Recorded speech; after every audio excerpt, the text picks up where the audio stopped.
অবশেষে স্বস্তি সোনার মেয়ে স্বপ্না বর্মণের। স্বস্তি ফিরল ঘাসফুল শিবিরে। সোমবার সমস্ত জটিলতা কাটিয়ে মনোনয়ন জমা দিলেন রাজগঞ্জ বিধানসভার তৃণমূল প্রার্থী স্বপ্না বর্মণ। রেলের চাকরি সম্পর্কিত আইনি জটিলতার জেরে নির্বাচন কমিশনারের এনওসি হাতে না পাওয়ায় মনোনয়ন আটকে ছিল স্বপ্না বর্মণের। অবশেষে এদিন সেই এনওসি হাতে নিয়েই কিন্তু তিনি জলপাইগুড়ি জেলা শাসকের দপ্তরে নির্বাচনী কার্যালয়ে এসে মনোনয়ন জমা দেন বলে জানিয়েছেন স্বপ্না বর্মণ।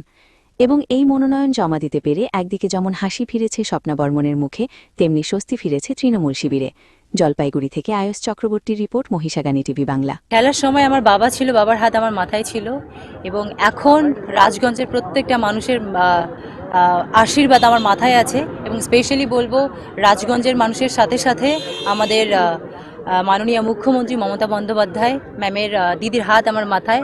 এবং আপনারা সকলেই দেখেছেন আমাদের অল ইন্ডিয়া তৃণমূল কংগ্রেসের সাধারণ সম্পাদক অভিষেক বন্দ্যোপাধ্যায় দাদার হাত আমার মাথায় আছেন। তো অবশ্যই প্রত্যেকটা জটিলতাকে কাটিয়ে আমি এগিয়ে যাব। স্ট্রাগল, ও মাই গড, কি বলবো। তুমি কি বলছিলে? প্রচারে ভীষণভাবে সাড়া পাচ্ছি, এবং আমার মনে হয় এবার আমরা বিপুল ভোটে জয়ী হব। শুধু সময়ের অপেক্ষা।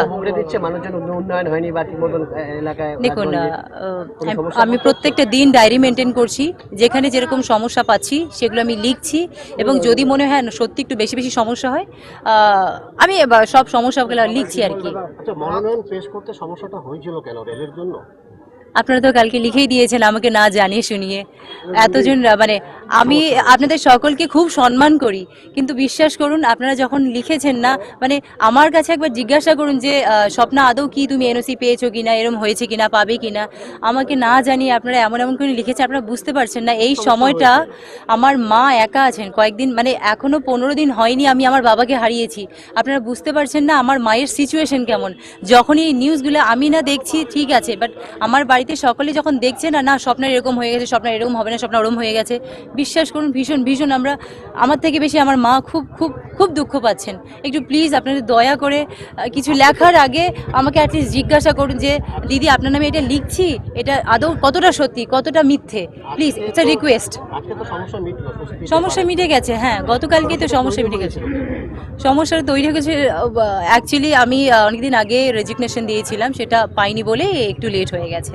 বাকি এখন পেয়ে গেছি। যখন মাঝখানে তো প্রচার বন্ধ ছিল, তাহলে সেই জায়গাতে দাঁড়িয়ে মাঝখানে প্রচার কোথায় বন্ধ ছিল বলুন? শুধু একটা দিন, গতকালকে। হ্যাঁ, গতকালকে আমি একটু শারীরিক একটু অসুস্থ ছিলাম, মানে আমার একটু ডিহাইড্রেশন হয়ে গেছে, আমি বমি করছিলাম।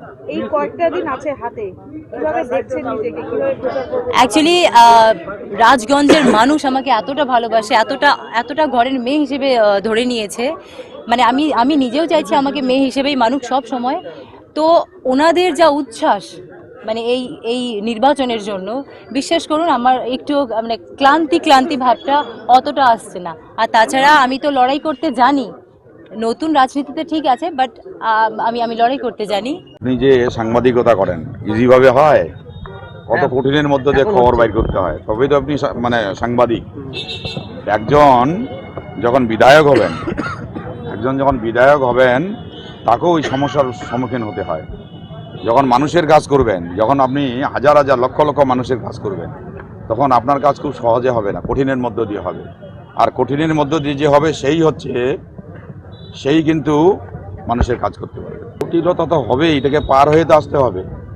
ও যে মাঠ যখন কমপ্লিট করে, ওর জানেন ওর কী পরিস্থিতি ছিল, ওর ইনজুরি ছিল, সেটাকে ও পাত্তা না দিয়ে সেই মাঠে সেই দিন তার নিজের মনোবলকে সব থেকে বেশি জোর দিয়ে সেখান থেকে জয় ছিনিয়ে নিয়ে আসে, ভারতবর্ষের নাম উজ্জ্বল করে। আজকেও তার মনোবল দেখলেন আপনারা, আর তার সঙ্গে আমরা আছি সকলেই লড়াই করে এই জায়গাটায় আজকে আসা সম্পূর্ণভাবে ঈশ্বর, সম্পূর্ণভাবে। অভিষেক বন্দ্যোপাধ্যায় ফোন করে বলেছিলেন যে নমিনেশন পর্ব তাকেও দিতে হতে পারে, সমস্ত রেডি থাকতে, এবং তিনি কাল পর্যন্ত রেডি ছিল, যেহেতু জটিলতা কেটে গেছে স্বপ্না বর্মণ। খগেশ্বর বাবুকে দেখা যাচ্ছে না। এই আপনারা এমন বলেন না, এখানে আমাদের আসতে হবে 5 জন লোক, এখানে 6 জন 7 জন লোক কী করে আসবে? 5টা লোক আসতে হবে।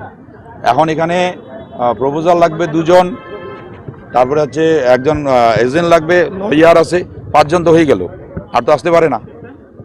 উনি অন্য কাজ করছেন। কালকে আমাদের অভিষেক বন্দ্যোপাধ্যায় আসবেন, সেখানে ব্যস্ত আছেন। কোনো অসুবিধা নেই। ঠিক আছে, কটায় কোথায়? আমাদের কালকে সবার টাইম 1টা।